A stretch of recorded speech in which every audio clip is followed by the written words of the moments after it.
پڑوسی آپ کا ایک نماز نہیں پڑھا, ایک کام نہیں کیا, ایک عبادت نہیں کی, لیکن آپ سے پہلے جنت میں چلا گیا, تو حضرت جنید بغدادی رحمۃ اللہ علیہ اسے جو ہے وہ ان بزرگ سے کہتے ہیں کہ اللہ نے بھی اس سے یہی سوال کیا, لیکن اللہ کو سب کچھ معلوم ہے. فرشتوں سے اللہ نے پوچھا تو فرشتوں نے کہا کہ اے اللہ اس کے پاس کوئی ایک نیکی بھی نہیں ہے سوائے اس کے کہ یہ دل میں نیت رکھتا تھا کہ میں بھی جنید بغدادی جیسا بن جاؤں, میں بھی حضرت جنید بغدادی جیسا بن جاؤں, یہی ایک تڑپ اس کے اندر تھی, اس کے علاوہ کوئی نیکی اس کی زندگی میں نہیں تھی. تو اللہ نے کہا کہ اس کو پہلے جنت میں بھیجو.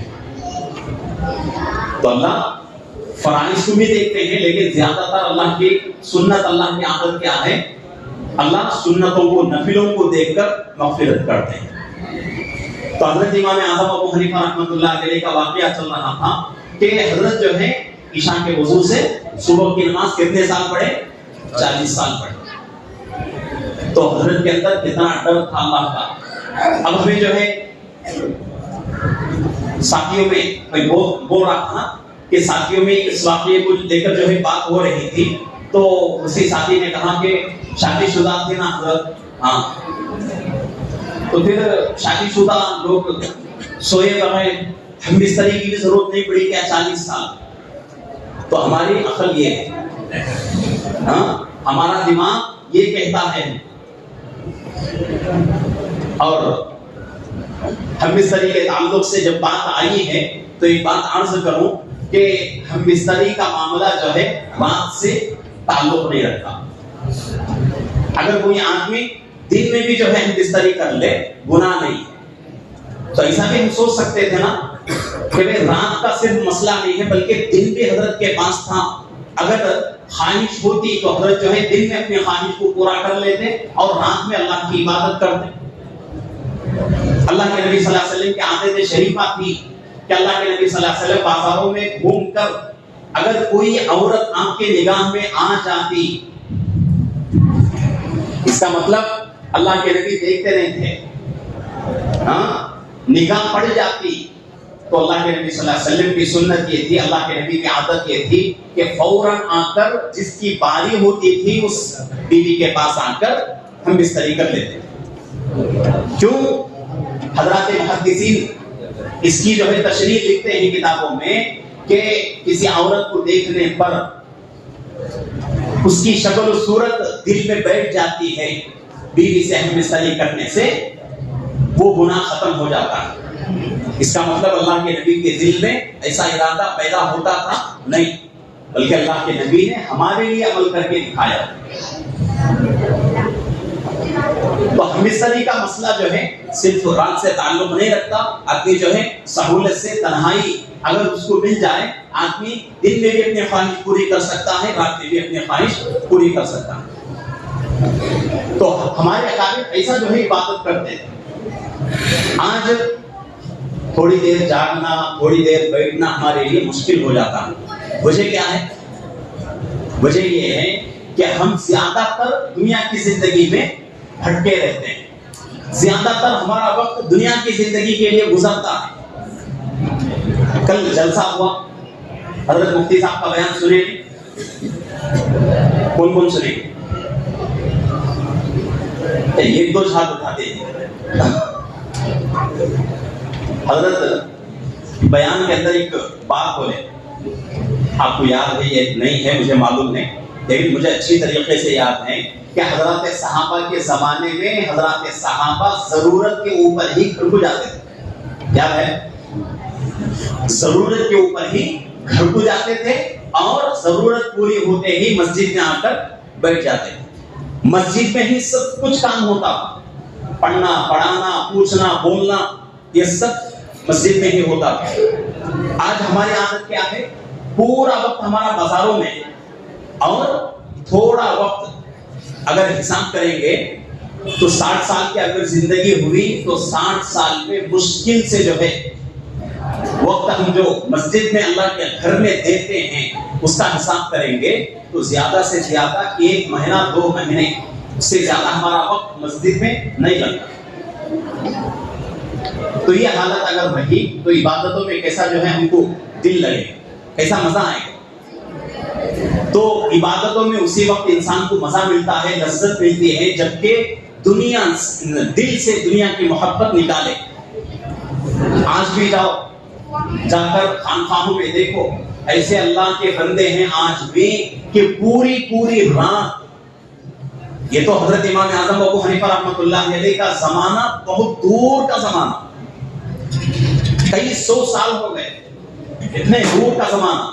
لیکن میں کہتا ہوں کہ آج بھی ایسے لوگ موجود ہیں کہ خانقاہوں میں جا کر دیکھیں گے تو ہمیں معلوم ہوگا کہ عشاء کی نماز کے بعد کھانا کھا کر وہ لوگ مراقبے میں بیٹھتے ہیں. مراقبہ کس کو کہتے ہیں؟ کہ پوری دنیا کے خیالات کو دل سے دماغ سے نکال کر پھینک کر مکمل طریقے سے 2 سالوں بیٹھنا ہو یا 4 سالوں بیٹھنا ہو، بیٹھ کر دل دماغ کو پورا جو ہے اللہ کی طرف متوجہ کر کے اللہ کی یاد میں بیٹھنے کو یہ جو ہے مراقبہ کہتے ہیں. تو خانقاہوں میں جا کر دیکھو تو آج بھی ایسے لوگ موجود ہیں کہ رات میں عشاء کے بعد کھانا کھا کر وہ لوگ مراقبے میں بیٹھتے ہیں اور پوری رات گزرتی ہے اسی وضو سے صبح کی نماز پڑھتے ہیں، اسی وضو سے صبح کی نماز پڑھتے ہیں. آج بھی ایسے لوگ موجود ہیں کہ کوئی بہت دور کا مسئلہ نہیں ہے، آج کے زمانے میں ہو رہا ہے. بس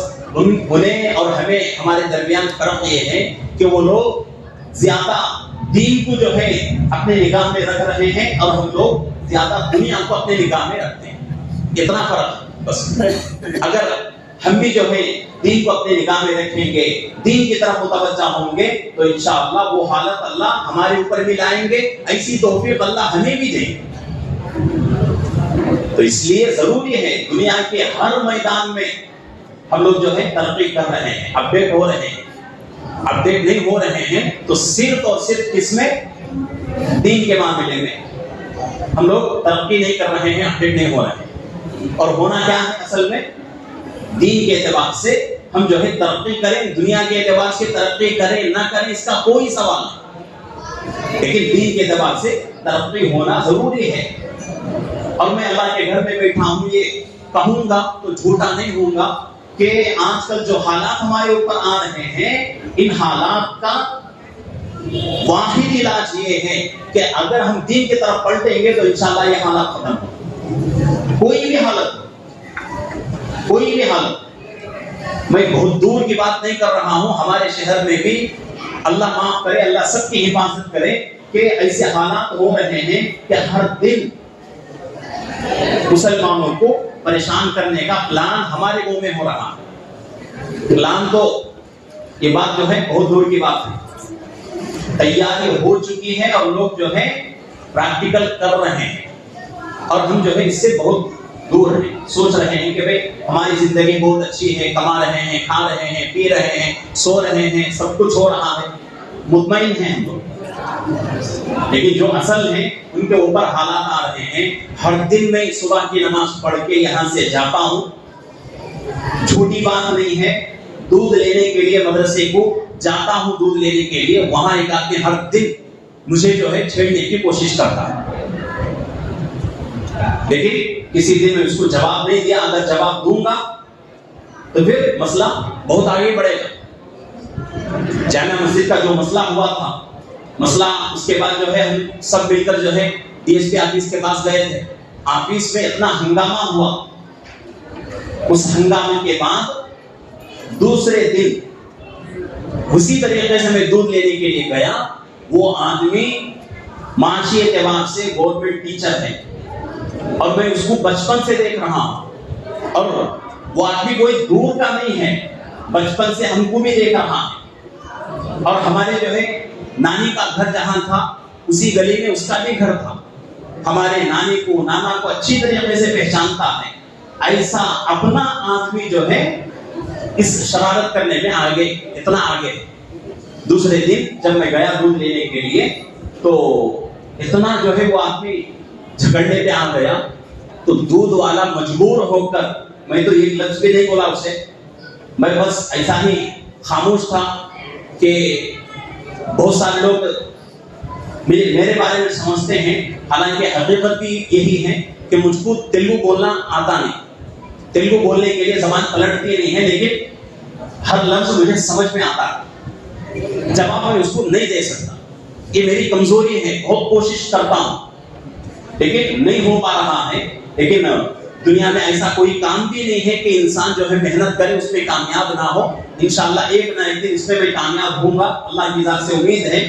لیکن میری مجبوری یہ ہے کہ تیلگو میں بول نہیں سکتا، جواب نہیں دے سکتا، تو وہ آدمی جو ہے پیچھے کھڑا ہو کر بڑی بڑی باتیں کر رہا تھا، لیکن میں اس کو جواب نہیں دیا۔ دودھ والا مجبور ہو کر اس سے کہا کہ ساتھ اگر اس طرح کرنا ہے تو میری دکان پر مت آؤ، وہ بھی ہندو ہی ہے۔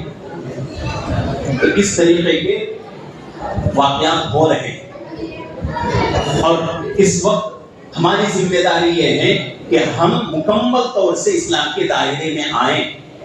کڑپے میں 3 دن کا اجتماع ہو رہا اور ہمارے لیے بڑی خوشی کی بات ہے کہ بڑے لوگ کہہ رہے ہیں، دعوت کے پرانے ساتھی، اتنا بڑا اجتماع 40 سال پہلے ہوا ہے، مجھے معلوم نہیں ہے، میری عمر بھی اتنی نہیں ہے، لیکن بڑے لوگ پرانے جو ساتھی ہیں ہمارے دعوت کے، وہ لوگ کہہ رہے ہیں کہ اتنا بڑا اجتماع 40 سال پہلے ہوا تھا۔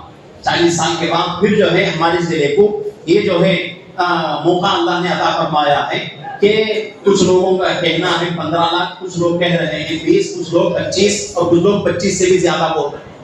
جتنے بھی ہوں، 10 لاکھ ہوں، 15 لاکھ ہوں، اتنا بڑا مجمع آنا 3 دن سب مل کر ایک جگہ رہنا، یہ بہت بڑی بات ہے۔ اور اسلام کی خوبصورتی سوچیں، 10-15 لاکھ کا مجمع ایک جگہ جمع ہے، اس کے باوجود بھی گورنمنٹ کا یا کسی دوسرے آدمی کا رتی برابر بھی نقصان نہیں ہوا۔ یہ اسلام کی خوبی ہے، یہ اسلام کی اچھائی ہے۔ لیکن اسی 3 دن میں سے ایک دن کڑبے کے اندر ہندوؤں کا ایک بہت بڑا جو ہے ایک ان کا مذہبی جو ہے ریلی ہوئی، تو اس میں پٹاخے پھوڑے گئے، تو ایک پٹاخہ ایک آدمی کے پیٹ میں گھس کر پورا جو ہے زخم کر کے پیٹ کے اندر جو اندڑیاں ہیں وہ بھی باہر نکل گئی، اور وہ آدمی اپنے ہاتھوں میں اندڑیاں لے کر کھڑا۔ کتنا جو ہے نقصان ہوا اس آدمی کا، اور اس آدمی کے بارے میں لوگ کہہ رہے ہیں کہ وہ مر گیا، اور وہ بھی جو ہے ہندو ہی تھا۔ اتنا صاف جو ہے معاملہ ہو رہا ہے، لیکن ہمارے شہر کی بات میں بول رہا ہوں، میرے پاس جو ہے وہ ڈیٹا ہے، لوگ کہہ رہے ہیں کہ مسلمانوں نے کیا، مسلمانوں نے ہی کیا، اور ہم جو ہے ایسے لوگ کو جواب بھی دے رہے ہیں، اور سوال کرنے والے کوئی دور کے نہیں، ہمارے جو ہندو بھائی ہیں اور وہ لوگ ہیں جن کے پاس ہم سودا سلب لیتے ہیں، کھانے پینے کی چیزیں لیتے ہیں، وہ لوگ یہ بات بول رہے ہیں، دیکھو تمہارے لوگ کیسا جو ہے ایک آدمی کو مار دیا۔ ہم نے کہا کہ بھئی تیرے پاس یا تو صحیح خبر تیرے پاس نہیں ہے، یا تو تجھے جو ہے بات سمجھ میں نہیں آ رہی ہے کہ اسلام کا، ہم نے کہا کہ اسلام کا کوئی کام پٹاخے کے ساتھ نہیں ہوتا۔ ہاں مسلمان جو ہے اپنی شادیوں میں پٹاخے پھوڑے، یہ ہو سکتا ہے، لیکن اسلام کا کوئی کام پٹاخے کے ساتھ نہیں ہوتا۔ یہ لکھ کر دے دیتے ہیں ہم، یہاں نہیں بلکہ پوری دنیا میں تو جو ہے چکر لگا لے یا کسی سے پوچھ لے کہ اسلام کا کوئی عمل پٹاخے کے ساتھ، ڈھول کے ساتھ، ڈی جے کے ساتھ، اچھلنے ناچنے کے ساتھ ہوتا ہو تو ہم تیرے غلام بنیں گے۔ اتنی جو ہے بات ہم نے اس سے بولی۔ اب وہ آدمی جو ہے لا علمی میں بولا ہے یا پھر جو ہے جان کر بولا ہے، معلوم ہے۔ چلو فرض کر لیتے ہیں کہ بھئی اس کو معلوم نہیں تھا، تو یہ بات آتی ہے کہ بھئی آج کل سوشل میڈیا کا زمانہ ہے، ہر آدمی جو ہے وہ بڑا آدمی، وہ جو ہے بوڑھا آدمی جس کو موبائل چلانے کا کوئی تجربہ نہیں ہے، کوئی معلومات نہیں ہے، ایسے لوگ بھی آج کل واٹس ایپ چلا رہے ہیں، فیس بک چلا رہے ہیں، یوٹیوب چلا رہے ہیں۔ ہم سے زیادہ وہ لوگ اپڈیٹ ہیں، نوجوانوں سے زیادہ بڑے لوگ اپڈیٹ ہیں۔ تو ایسے زمانے میں یہ تو ہم سوچ نہیں سکتے کہ اس آدمی کو معلوم نہیں، جب اتنا معلوم ہے کہ ایک آدمی کی جان جو ہے پٹاخے کی وجہ سے گئی ہے اور وہ آدمی الزام بھی لگا رہا ہے کہ تمہاری وجہ سے ہوا ہے، کیا اس آدمی کو اتنا معلوم نہیں رہتا کہ یہ ریلی کس کی ہے اور کون لوگ جو ہے ڈھول وغیرہ بجاتے ہوئے آ رہے ہیں، ڈی جے لگا کر آ رہے ہیں؟ کیا معلوم نہیں رہتا؟ 100% معلوم رہتا ہے، لیکن پھر بھی جو ہے کچھ لوگ دوسروں کی باتوں میں بہکاؤ میں آ کر ایسے باتیں بولتے ہیں، یا کچھ لوگوں کے ذہنوں میں خرابی اور فساد بھرا ہوا ہے، وہ لوگ چاہتے ہیں کہ وہ کسی بھی طریقے سے فساد ہو۔ تو اتنا سارا ہو رہا ہے، اور ان حالات میں ہم کیا کریں؟ یہ ہماری وقت کی بہت بڑی ذمہ داری ہے۔ اگر کوئی آدمی آ کر بول دے تو ہم جو ہے جواب دے دیں گے منہ سے، یا پھر جو ہے غصے سے بولیں گے، تو کیا ہو جائے گا؟ نفع تو ہرگز نہیں ہوگا، لیکن نقصان تو ضرور ہوگا۔ تو ہم کو کیا کرنا ہے ایسے زمانے میں کہ اس زمانے میں لوگ اسلام سے چڑ رہے ہیں، مسلمانوں سے دشمنی کر رہے ہیں، تو اسلام کی صحیح شکل و صورت دوسروں کے سامنے پیش کرنا ہے۔ بہت سارے لوگ سوشل میڈیا پر کہہ رہے ہیں کہ بھائی ایسے زمانے میں سودا سلب جو ہے اپنے مسلمانوں کے دکانوں سے لو، غیروں کے دکانوں سے مت لو۔ میں کہتا ہوں بالکل غلط ہے، اس طرح کرنا بالکل غلط ہے۔ اللہ کے نبی صلی اللہ علیہ وسلم کی مدنی زندگی کو دیکھیں، مکی زندگی کو دیکھیں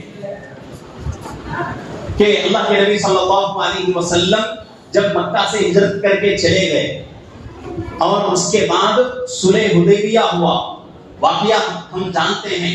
صلح حدیبیہ کے بعد اسلام جو ہے بہت تیزی سے آگے پھیلنا شروع ہوا۔ کیوں؟ اس سے پہلے مسلمانوں اور کفار کے درمیان آڑ تھا، دیواریں تھی نفرت کی، اور کوئی جو ہے کافروں میں سے کوئی جو ہے مسلمان سے لین دین نہیں کرتا تھا، تو اس لیے اسلام ان تک پہنچنا بہت مشکل تھا۔ صلح حدیبیہ ہوا، اس کے بعد لوگوں میں یعنی کہ مسلمانوں میں اور کفار میں معاہدہ ہو گیا، اگریمنٹ ہو گیا کچھ باتوں پر، تو اس کے بعد اسلام کو صحیح شکل و صورت میں پیش کرنے کا صحابہ کو موقع ملا، تو صحابہ نے دل و جان کی قربانی دے کر اسلام کو لوگوں کے سامنے پیش کیا۔ تاریخ اٹھا کر دیکھ لیں، یا کسی بھی جو ہے عالم سے مفتی سے پوچھ لیں آپ، تو ہر مفتی ہر عالم یہی کہے گا کہ بھئی صلح حدیبیہ کے بعد کیا ہوا؟ اسلام جو ہے تیزی سے پھیلنا شروع ہوا، اب اس سے بھی تیزی کب آئی؟ فتح مکہ ہونے کے بعد۔ تب تک کفار کے بیچ میں آ کر ان سے لین دین کرنا، ان سے جو ہے زندگی مل جل کر گزارنا بہت مشکل تھا۔ جب موقع ملا حضرات صحابہ کو، تو حضرات صحابہ ان کے ساتھ مل جل کر زندگی گزارتے تھے اور اسلام کو ان کے سامنے پیش کرتے تھے۔ تو اس وقت ہم کو اسی زندگی پہ عمل کرنا ہے کہ اسلام کو اچھے طریقے سے پیش کرنا ہے۔ میں جو ہے ہر جو ہے چیز جو ہے ایک ہندو کے پاس لیتا ہوں، اور وہ دکان جو ہے گھر سے خرید بھی ہے، لیکن میرا لینے کا مقصد یہ ہے کہ اس آدمی کو اسلام کی شکل و صورت پیش کروں اس کے سامنے۔ اور تقریباً جو ہے ان 10 سالوں میں میں نے جو ہے اس کو روزہ سمجھا دیا، زکوٰۃ سمجھا دیا، نماز سمجھا دیا، یہ 3 عبادتوں کو میں نے اس کو سمجھا دیا۔ زکوٰۃ کے بارے میں جب میں نے اس سے کہا، مجھے اچھی طریقے سے یاد ہے کہ آج سے جو 1 سال پہلے کی بات ہے کہ زکوٰۃ کے بارے میں اس سے بولا، وہ آدمی جو ہے اپنا دکان جب بند کرتا ہے رات میں 9 ساڑھے 9 کے بیچ میں، 9 ساڑھے 9 کے بیچ میں وہ دکان بند کر دیتا ہے، لیکن میں 9 بجے کے قریب گیا، جا کر سودا لیا، لے کر بات کرتے ہوئے موقع ملا مجھے زکوٰۃ کو سمجھانے کا، اس لیے کہ رمضان قریب تھا۔ تو سمجھاتے سمجھاتے 10:15 ہو گئے اور اپنا دکان 9:30 بجے بند کرتا ہے، لیکن وہ آدمی کھڑے ہو کر میری پوری بات 1 گھنٹے تک سنتا ہے۔ سن کر آخر میں اس نے کہا کہ میں جو ہے سمجھتا تھا اسلام کے بارے میں، مسلمانوں کے بارے میں، وہ بالکل غلط ہے، وہ بالکل غلط ہے، لیکن تم جو کہہ رہے ہو مجھے بڑا تعجب ہو رہا ہے۔ تو اس نے پھر جو ہے ایک ویڈیو مجھے دکھایا کہ بچوں کو مدرسوں میں جنگ کی جو ہے ٹریننگ دی جاتی ہے. تو میں نے جواب میں اس سے کہا کہ بھئی زمانہ کون سا ہے معلوم؟ انٹرنیٹ کا زمانہ، اور اس سے بھی بڑھ کر AI کا زمانہ چل رہا ہے، اور ہر چیز کا اس کا جو ہے نقل بنانا آج کے زمانے میں کوئی مشکل نہیں، ایڈٹ کرنا کوئی جو ہے مشکل کام نہیں ہے. بڑا سا بڑا کام آج جو ہے لوگ سیکنڈوں پہ کر رہے ہیں، AI کا زمانہ آ گیا. تو میں نے کہا کہ بھئی ایسے زمانے میں ان ویڈیو پر یقین کرنا. میں نے اس سے پہلے معافی مانگی کہ اگر تجھے اس بات سے کوئی تکلیف ہو تو پہلے میں معافی چاہتا ہوں، لیکن اتنی بات ضرور ہے کہ اس زمانے میں کہ دنیا جو ہے اتنی ترقی کر رہی ہے، ایسے زمانے میں ان ویڈیوز کے اوپر تو یقین کر رہا ہے اور اس کے بعد یقین کر کے اس کے بارے میں دوسروں کو بھی پوچھ رہا ہے. جب مجھے پوچھ رہا ہے تو کتنوں کو تو نے پوچھا؟ اور وہ لوگ جو بھولے بھالے ہیں اسلام کے بارے میں، مسلمانوں کی بات کر رہا ہوں، مسلمانوں میں بہت سارے لوگ ایسے ہیں جن کو اسلام کے بارے میں مکمل معلوم نہیں. ان لوگوں کو اگر ان کے سامنے پیش کریں گے تو کیا جواب دیں گے؟ اور وہ لوگ جن کو انٹرنیٹ کا کوئی جو ہے تعلق نہیں، انٹرنیٹ سے یہ کیا ہے معلوم نہیں، ان لوگوں کو اگر پوچھے گا وہ آدمی تو وہ لوگ کیا جواب دیں گے؟ ان کے پاس صرف ایک واحد ایک راستہ، اس کے علاوہ کوئی راستہ نہیں رہے گا کہ وہ آدمی کہے گا کہ بھئی یہ ہماری غلطی ہے، یہ ہماری غلطی ہے. لاک ڈاؤن کا زمانہ تھا، میرے سامنے بات ہو رہی تھی، ایک آدمی جو ہے اپنی زبان سے مسلمان ہو کر بول رہا تھا کہ کرونا جو آیا وہ اپنے لوگوں کی وجہ سے آیا. کہاں بول رہا ہے؟ ہندوؤں کے سامنے. کیوں؟ اس لیے کہ ہمیں دین کا کوئی علم ہمارے پاس نہیں ہے، تو اس لیے ان باتوں پر ہم بھی جو ہے ان کے جیسے یقین کر لیتے ہیں. تو اس لیے مسلمان کے بارے میں اللہ کے نبی نے فرمایا مسلمان دھوکہ دیتا بھی نہیں ہے، مسلمان دھوکہ کھاتا بھی نہیں ہے. یہ مسلمان کی شان ہے. دھوکہ دینا بھی مسلمان کی عادت نہیں، اور کسی سے دھوکہ کھانا بھی مسلمان کی عادت نہیں. دھوکہ تو نہیں دے رہے ہیں لیکن دھوکہ تو کھا رہے ہیں. تو یہ تمام جو ہے چیزیں ہو رہی ہیں، ایسی حالت میں اسلام کو سمجھنا اور اس کو دوسروں کے سامنے پیش کرنا ہماری ذمہ داری ہے. اس وقت کوئی نبی نہیں آنے گا، معلوم نا؟ وہ تو نبی آتی کسے تو یقین نہیں کی آتی بول کر ایسا کیا تو بھی عقیدہ ہے تو عقیدہ بدلو. اس لیے کہ جتنے بھی مسالک ہیں دنیا کے اندر سب کا متفقہ فیصلہ ہے کہ قیامت تک اب کوئی نیا نبی پیدا نہیں ہوگا. تو سمجھانے کے لیے نبی نہیں آئے گا، ہم کو ہی کام کرنا ہے، ہماری ہی ذمہ داری ہے. اس لیے سب سے پہلے ہم جو ہے اسلام کو سمجھیں، سمجھ کر دوسروں کے سامنے اسلام کی صحیح شکل پیش کرنے کی کوشش کریں. یہ ہماری ذمہ داری ہے. کچھ سال پہلے تقریباً جو ہے لاک ڈاؤن سے پہلے کا زمانہ گزری والے ہیں، معلوم نہیں کیا سب کو. میں بھی ہمارے مولانا وہاں بیٹھے تھے عصر کے بعد. تو وہ لوگ ہے نا کھانے کے واسطے اور چھاچ وغیرہ منگائے. تو ہاں سامنے قبرستان ہے ہندوؤں کا. تو ایک جنازہ تھا، ان کا جنازہ ہو گیا. ایک پجاری آئے، آپ کر دو. دکان میں آیا تو ہمیں بولے بھائی ان کو بھی ایک چیٹ ڈالو اور ان کو بھی چھاچ دو، ان کی بھی مہمان نوازی. تو وہ آدمی بول رہا ہے کہ حضرت بہت اچھی بات مہمان نوازی کرنا، اور خاص کر ایسے حالات میں تمہارے ہمارے درمیان جھگڑے ہو رہے ہیں، ایسی حالت میں اس طریقے سے محبت بڑھے گی. اچھا ہے، اچھی بات بول رہا ہے. بیٹھ کر بات کر رہے تھے تو فوراً بات بھی کہنے لگا کہ تمام چیزیں اچھی ہیں لیکن آپ لوگ جو ہے ملک کو بدنام مت. اب دیکھو کتنا جو ہے اس کے اندر زہر بتا ہوا، مل کر بیٹھ رہا ہے، کھا رہا ہے، سب کچھ، اور آخر میں بول رہا ہے کہ سب کچھ اچھا ہے لیکن ملک کو بدنام نہ کرو. ہم نے پوچھا کہ بھائی کیا بدنامی ہو رہی ہے؟ تو اس نے بہت سارے واقعات بولا کہ دیکھو اس واقعے میں، اس واقعے میں، اس واقعے میں سب مسلمان۔ میں نے پوچھا تجھے کیسا معلوم؟ تو اس نے کہا پیپر میں آتا ہے، نیوز میں آتا ہے کہ بھئی پیپر اگر میرا بھی ہو، نیوز چینل اگر میرا ہو تو میں بھی اپنی مرضی سے کچھ بھی لکھوں، میں بھی اپنی مرضی سے کچھ بھی بولوں گا، کیا یقین کرو گے؟ اس نے کہا ایسا نہیں، ایسا کیسا ہوگا؟ تو میں اسے سمجھایا کہ بھئی ہر چیز کی تحقیق کا ایک الگ طریقہ ہوتا ہے، کہ دنیا کیا بول رہی ہے یہ نہیں، اصل حقیقت کیا ہے اس کو سمجھو، اس کو سمجھ کر اس کے اوپر جو ہے فیصلہ کرو کہ مسلمان اللہ کی نافرمانی کرے گا، اس پہ کوئی جو ہے شک نہیں، اور گناہ کرے گا بالکل اس پہ کوئی شک نہیں، لیکن کوئی مسلمان ایسا نہیں ہے جو کہ اپنے ملک کے ساتھ غداری کرے، اپنے ملک کو جو ہے بدنام کرنے کی کوشش کرے۔ آج تک الحمدللہ کوئی مسلمان اپنے دیش میں پیدا نہیں ہوا، یہ بات میں نے اس کے سامنے زور سے بولی۔ تو اس نے پھر سوال کیا کہ ہر معاملے میں مسلمان کا نام کیوں آتا ہے؟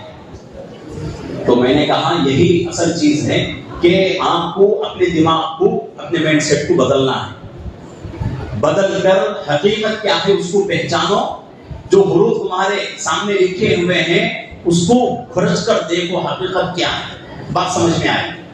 تو ایسے جو ہے واقعات ہمارے شہر میں ہو رہے ہیں۔ پچھلے سال کڑپے میں بہت بڑا جلسہ ہوا، آئے تھے جلسے میں دسمبر کے مہینے میں حضرت مولانا ارشد مدنی صاحب دامت برکاتہم امیر الہند ہیں۔ اس وقت جو ہے پورے ہندوستان کے مسلمانوں کے رہبر حضرت ہیں، حضرت کے اوپر بڑی امیدیں ہیں ہم سب کو، اللہ حضرت کی عمر میں برکت عطا فرمائے، صحت عطا فرمائے۔ تو بہت بڑا جلسہ تھا، جلسے کی تیاری میں ہم لوگ جا رہے تھے، تو اس وقت جو ہے ہمارے شہر میں حضرت مفتی سبیل احمد صاحب دامت برکاتہم آئے تھے، مرکز میں جو ہے حضرت کا بیان بھی تھا۔ تو حضرت کا قیام جو ہے ہمارے ایس پی ایس رفیع حاجی صاحب نے، ان کا ایک بغیچہ ہے پڑپا روڈ کو، وہاں ایک انہوں گھر بنائے، اس گھر میں حضرت کا قیام تھا۔ رات کو حضرت وہاں سے، صبح میں پھر جو ہے ناشتہ وغیرہ کر کے یہاں سے گئے۔ تو دوسرے دن تیاری چل رہی تھی جلسے کی، کڑبے کی جلسے کی، تو ہم بھی جا رہے تھے۔ تو بستر پلی شاید مدرسے کے ادھر یا مدرسے کے ادھر، یہ اچھا یاد نہیں مجھے، تو میں بھی میرے پیچھے جو ہے مولانا تھے، جا رہے ہیں، ایک ہندو ادھر سے آ رہا ہے اور گاڑی میں ہی ہم کو چھیڑ رہا ہے، گاڑی میں ہی ہم لوگوں کو چھیڑ رہا ہے، انگلی دکھا کے جا رہا ہے، اور وہ انگلی دکھانا مجھے معلوم نہیں اس کا اشارہ کیا ہے۔ میں نے جو ہے اپنے ساتھیوں سے پوچھا کہ بھئی یہ کافی جو ہے اس طرح انگلی دکھایا، میں انگلی دکھا کے ہمارے ساتھی سے پوچھا اس کا مطلب کیا ہے، تو ہمارے ساتھی نے اس کا جو ہے وہ اشارے کا مطلب سمجھایا، تو مجھے سمجھ میں آیا کہ بھئی کتنی بری بات اس نے جو ہے بول کے چلا۔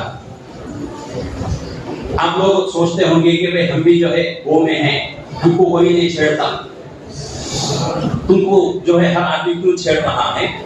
تو اس کی وجہ یہ ہے کوئی جو ہے ساتھی ناراض نہ ہو کہ جو آدمی چھیڑنے کی کوشش کرتا ہے وہ آدمی ظاہر کو دیکھ کر چھیڑتا ہے،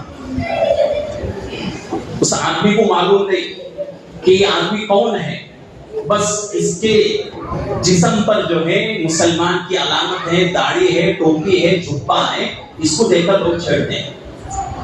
تو ایسے جو ہے حالات ہو رہے ہیں، تو ایسے حالات میں ہم سب کی ذمہ داری ہے کہ ہم کیا کریں، اسلام کو پہلے خود سمجھیں۔ کل مکالمہ ہوا بچے کا، 2 بچے تیلگو میں ہوا نے، تیلگو میں مکالمہ ہوا، سوال جواب۔ تو ایک بچہ سوال کرتا ہے کہ اللہ کے نبی صلی اللہ علیہ وسلم کی کتنی بیویاں؟ جواب دیتا ہے بچہ 11 بیویاں۔ کون کون؟ پورے نام بچہ گناتا ہے۔ اس کے بعد سوال کرنے والا بچہ پوچھتا ہے کہ اللہ کے نبی نے 11 شادیاں کیوں کی؟ ہمیں کہتے ہیں کہ شادیاں بولو، یہ کرے تو اسے سامان لے، گڑیاں کا بدو نکل جاتا ہے۔ یہ گھر سنبھالنا تو بہت مشکل ہے، وہ گھر سنبھالنے واسطے، گھر کے خرچے پورا کرنے واسطے کتنا نیچے اوپر پڑتے ہیں، دبیش نہیں میں بھی نہ بولو۔ لیکن اللہ کے نبی صلی اللہ علیہ وسلم 11 شادیاں. اتنی تو بات ضرور ہے کہ حضرات صحابہ کی زندگیوں میں اور ہماری زندگیوں میں بہت بڑا فرق ہے. تو بچہ جواب دیتا ہے کہ اس زمانے میں ابھی اسلام نازل ہو رہا ہے، مکمل طریقے سے اسلام نازل نہیں ہوا، نازل ہو رہا ہے. اور جتنا دین مردوں کا ہے اتنا ہی دین عورتوں کا ہے. عورتوں میں جا کر دین کون پھیلائے گا؟ مردان جا کو پھیلاتے عورتوں میں. ہاں، مستورات کی جماعتیں جاتے ہیں عورتوں کی. عورتان جا کو عورتوں کو بولتے ہیں، مردان جا کو عورتوں کو بولتے ہیں. کیوں بولے تو پردہ ہے. تو اس وقت اسلام جو ہے نازل ہو رہا ہے تو عورتوں کا دین ان تک پہنچانا ضروری تھا. تو اللہ کے نبی نے اللہ کے حکم سے 11 شادیاں بنائیں. اور اس کے ساتھ ساتھ اور ایک بات یہ تھی کہ اس زمانے میں طلاقیں ہوتی تھیں اور شوہر جو ہے جنگ میں وغیرہ جا کر انتقال ہو جاتے تھے اور عورتیں جو ہے بیوہ ہو جاتی تھیں.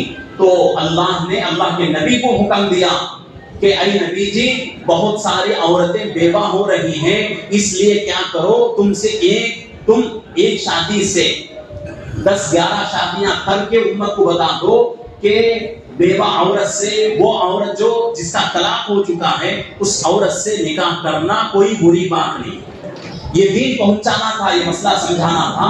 تو اللہ نے حکم دیا نبی کو اور نبی نے 11 شادیاں فرمائی. اور 11 شادیوں میں کماری لڑکی کون تھی؟ صرف حضرت عائشہ رضی اللہ عنہ. خدیجہ رضی اللہ عنہ کے بارے میں آتا ہے، چند ہفتے پہلے بیان میں بھی بولا تھا میں کہ حضرت خدیجہ رضی اللہ عنہ اللہ کے نبی سے بھی بڑی تھی اور اللہ کے نبی سے پہلے دو مردوں کے ساتھ بیوہ ہو کر آئی تھی. تو حضرت عائشہ رضی اللہ عنہ کے علاوہ جتنی بیویاں تھیں تمام کی تمام بیویاں دوسرے مردوں کے ساتھ بیوہ ہو کر یا دوسروں کے نکاح سے طلاق لے کر اللہ کے نبی کے نکاح میں آئی. تو اس لیے اگر کوئی ہمارے کسی کو پوچھ لے کہ بھئی تمہارے نبی 11 شادیاں کریں ہیں، کئی کو کریں، جواب دے سکتی ہے کسی کے پاس اس کا علم؟ اب میں بولا ہوں، اب نہیں، میرے بولنے سے پہلے تک معلوم بہت سارے لوگوں کو معلوم ہے.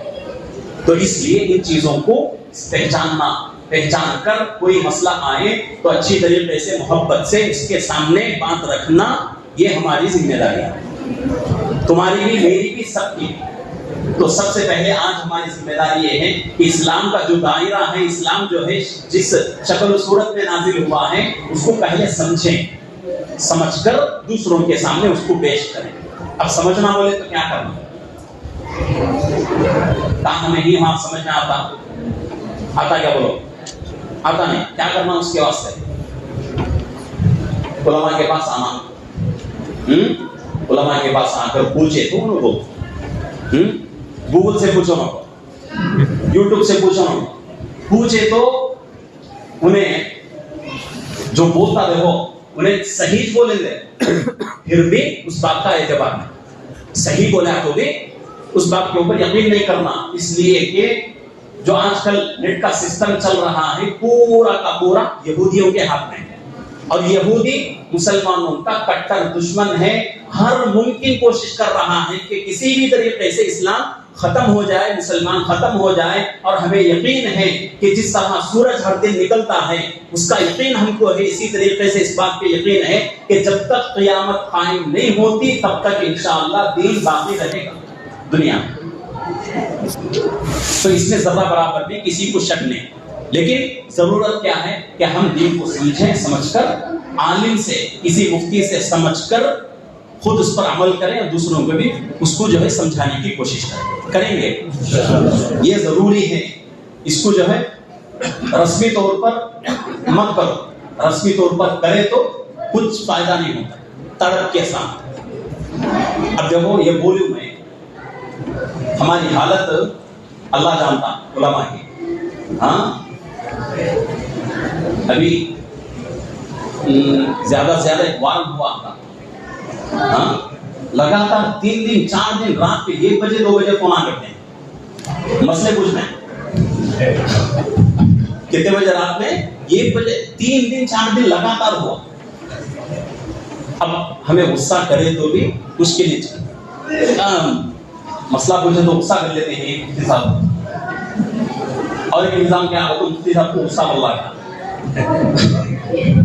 یہ سب پوچھو فون میں اس کا انکار کرتے ہیں، لیکن وقت بھی دیکھنا، رات میں 1 بجے 2 بجے فون آ کرے تو کیا نیند کے حالت میں جواب دیا، علماء کے بارے میں کیا مسئلہ لکھے ہیں اکابرین کہ نیند کے حالت میں کسی بھی مسئلے کا جواب مت دینا، کسی بھی کتنا بھی اچھا یاد رکھ لے جواب نہیں دینا، نیند کے حالت میں، بھوک کی حالت میں، پریشانی کے حالت میں، کئی کو بولے تو پریشان ہے آدمی، نیند کی حالت میں ہے، بھوک کی حالت میں ہے، بھوک نیند طاقت سے بڑھ کر ہے، تو ایسے حالت میں دماغ کام کرتا ہے، کیا کی بولنا سو کیا کی بولتا۔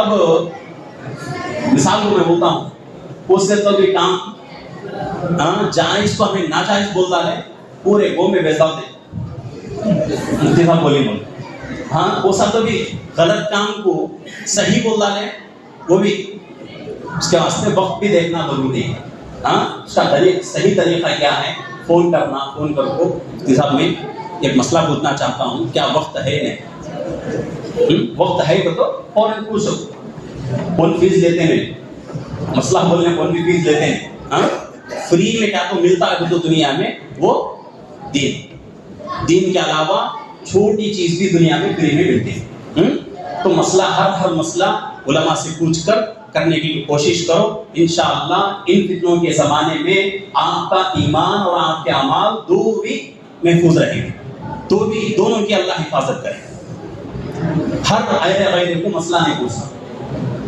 عالم کو یا پھر جو ہے کسی مفتی کو مسئلہ پوچھنا، کوئی آدمی کسی مسئلے کے بارے میں معلوم، کوئی مسئلہ کوئی آدمی اس کو پوچھتا، معلوم ہونے کے باوجود وہ آدمی جو ہے جواب دیتا اور صحیح جواب دیا تو بھی حضرات فقہا فرماتے ہیں کہ وہ آدمی یہ گناہ کر رہا ہے، مسئلہ تو معلوم لیکن اس کا پورا علم اس کے پاس نہیں ہے، تو اس لیے ایک گناہ ملتا، اگر غلط بول دیا تو 2 گناہ ملتے، نہیں اگر کسی عالم کو پوچھا، عالم غلط بھی بول دیا تو اس کو 1 ثواب، غلط صحیح بول دیا تو 2 ثواب، تو اس لیے ہمیں ہے نا اپنے کیا تو بھی بیمار ہوا تو کس کے پاس جاتے ہیں، ڈاکٹر کے پاس جاتے نہیں، انجینئر کے پاس جا دکھاتے ہیں، ڈاکٹر کے پاس ہی جاتے ہیں، انجینئر کے پاس گیا تو لوگ کیا بولتے ہیں، کیا پاگل بہن ہے، طبیعت خراب ہے ڈاکٹر کے پاس جانا، سو انجینئر کے پاس جا بولتا ہے دکھاتا ہے، تو دین کا مسئلہ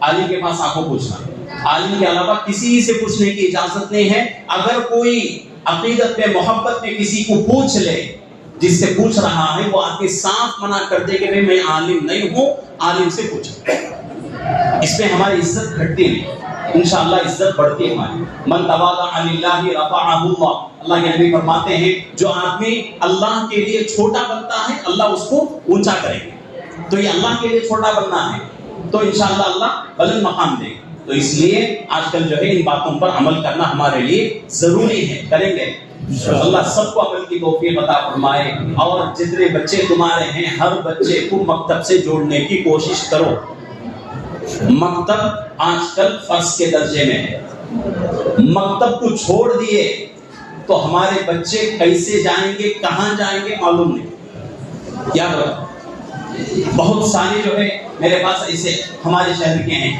بولا تو ابھی 2-3 گھنٹے رکھتے ہیں، تو اس کے واسطے مکتب سے جوڑو، ہر حال میں اپنے بچوں کو مسجد کو لانے کی کوشش کرو، اور وہ ساتھی جو مسجد میں ہر وقت آتے رہتے ہیں، چھوٹے بچے آنے کے بعد ان کو ڈانٹنا نہیں ہے، بہت سارے لوگ شکایت کرتے ہیں کہ ہم بچوں کو لاتے ہیں، لیکن بہت سارے لوگ ہمارے بچوں کو ڈانٹتے ہیں، اڑلاتے ہیں، تو یہ ہمارے چھوٹے بچے جو آ رہے ہیں یہ ہمارا مستقبل، ہمارا فیوچر ہے، یہ اگر ان کو ڈانٹ دیے تو بچے پھر مسجد کو آنا ہی چھوڑ دیتے ہیں، کتابوں میں لکھا ہوا ہے، اور میں بہت سارے اکابر سے سنا ہوں، ترکی میں ہر مسجد میں ایک پلے گراؤنڈ ہوتا، ہر مسجد میں پلے گراؤنڈ ہوتا، مسجد کی ذمہ دار حضرات جو ہے گراؤنڈ بناتے، اس وجہ سے کہ بچہ آئے، آ کر مسجد میں عبادت نہ بھی کرے لیکن گراؤنڈ میں کھیلتا رہے، 1 دن کھیلے گا، 2 دن کھیلے گا، 1 مہینہ 2 مہینے،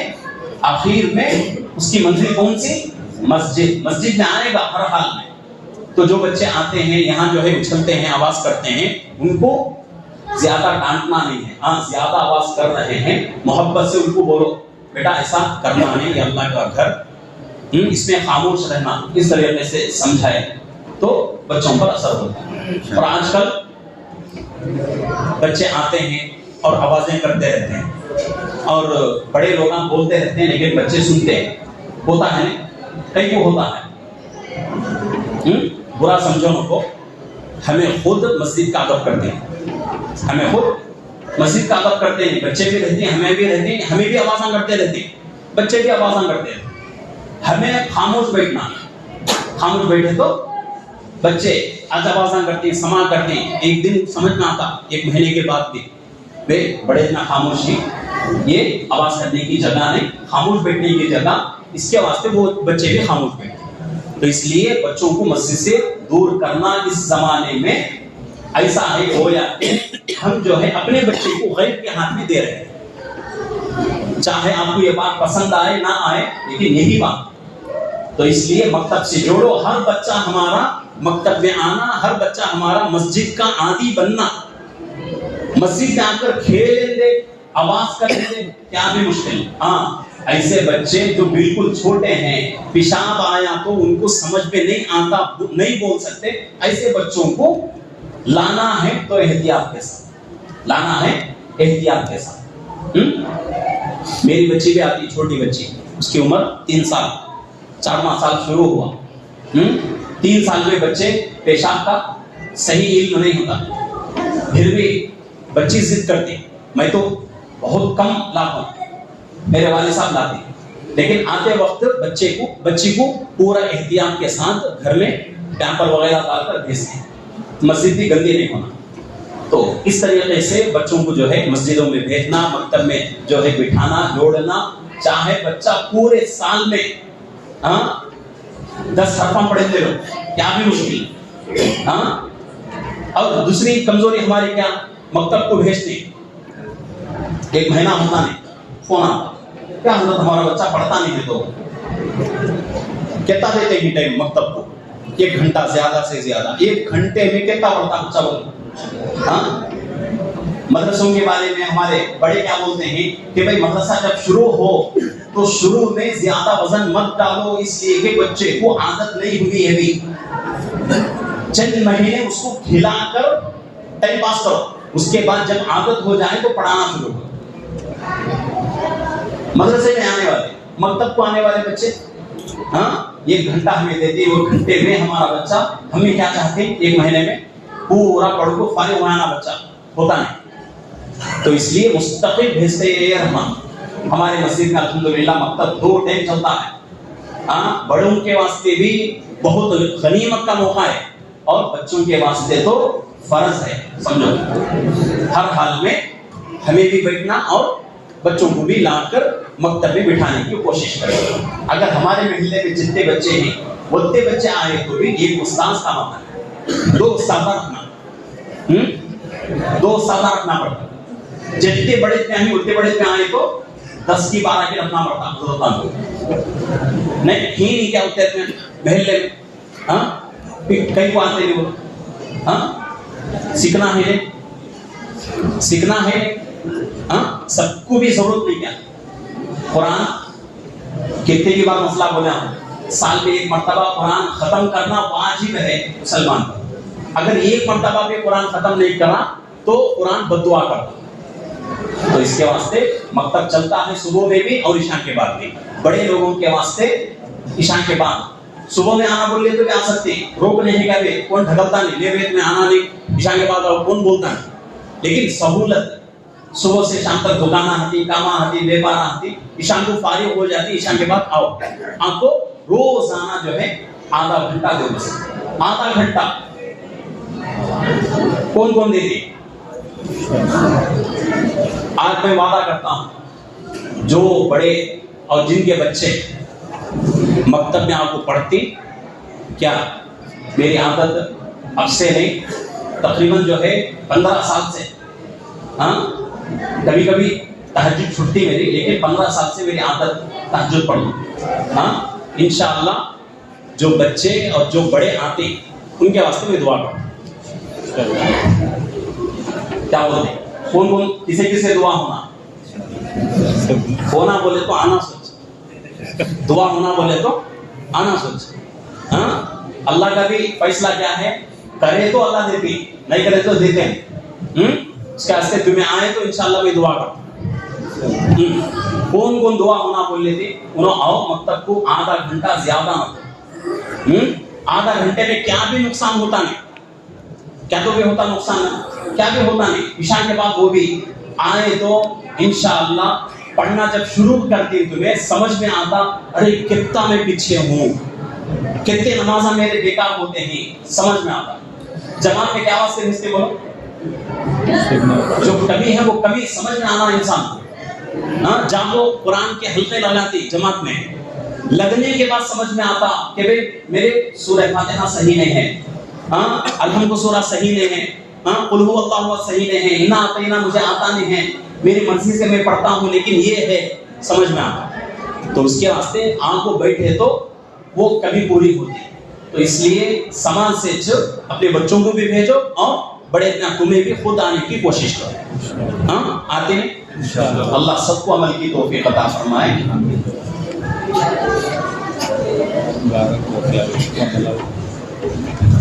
وقت بلّہ کو ہے، میں آدھا گھنٹہ 40 لحاظے کو بول کو نیت کرو کو بیٹھا، لیکن اصول کیا ہے بولے تو بولنے والے کے ذہن میں جو باتیں آتے رہتی وہ سننے والے کے اوپر ہے. سننے والے جتنے غور سے دھیان سے سنتے کہ اللہ بولنے والے کے ذہن میں نوے باتیں ڈالتے ہیں.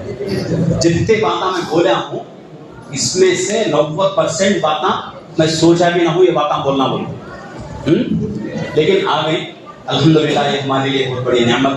تو جتنے باتیں آئیں ایسے کچھ باتوں کے اوپر تو بھی ہمیں عمل کرنا.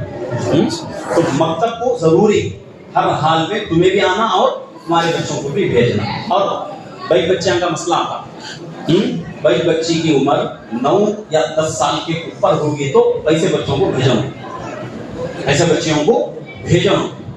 بہت سارے گھروں میں جو ہے بھائی بچیوں کو پڑھاتے ہیں، وہاں کو بھیجو. نہیں بولے تو غزالی بھائی کا مدرسہ، شکر بھائی کا مدرسہ ہے ان کے گھر میں چلتا ہے، ہم کو بھیجو. غزالی بھائی کا مدرسہ ہے جھنڈے واڑے میں، ہم کو بھیجو. بڑے بچوں 10 سال کے اوپر کے بچوں کو مرد بچے کنے مرد بانے کنے پڑھانا. تو اس کے واسطے چھوٹے بچے ہیں تو ہر حال میں لاؤ. اور چھوٹے بچیوں کو بھی لانا کیسا، مکھنا بھی ہنا اور فل ڈریس ہنا. فل ڈریس ہنا، گھر کے جو کپڑے پہنتے ہیں وہ کپڑے پہنا کے لاؤ. فل ہینڈس اور پوان کے نیچے تک جو ہے یہاں تک کپڑے ہنا، ایسے کپڑے پہنا لے کو بھائی بچوں کو لاؤ. اور تمہیں خود لانا، تمہیں خود بلا لے جاؤ. اس سے محبت بڑھتی، بچوں کی فکر تمہارے اندر آتی اور بچوں کو کچھ بنانے کی اللہ توفیق بھی دیتی. تو اس کے واسطے سامان سے شروع کرنا، سامان سے ہر حال میں بڑے میں بھی آنا اور بچوں کو بھی بھیجنا. اللہ سب کو عمل کی توفیق عطا فرمائے.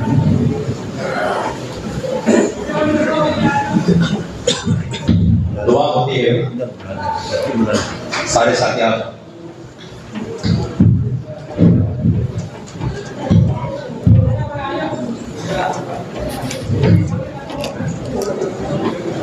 آ جاؤ، اندر جگہ خالی ہے، خالی دبے کا مسئلہ ہے. 5 سے 7 منٹ 10 منٹ ہوتا ہے، اس سے زیادہ نہیں.